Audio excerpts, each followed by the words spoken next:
নাগপুরের স্টেশনে আমরা বসে আছি।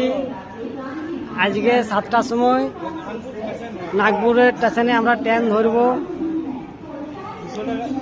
এই দেখো ট্রেন দাঁড়ায় আছে। নাগপুরের স্টেশনটা খুব ভালো স্টেশন।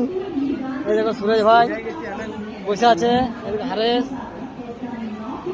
আমাদের ছিলাম যাবার লেগে, আর কত না ছেলে খাইতে গেছে, ওরাও এখনই আসবে। এই ট্রেন দাঁড়াইছে। স্টেশনটা বিরাট বড় জংশন স্টেশন, দেখতে হচ্ছে উপরে কত কি লাগানো আছে।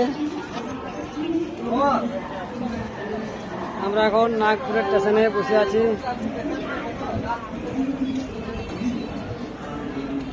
আমাদের কাজ করা শেষ।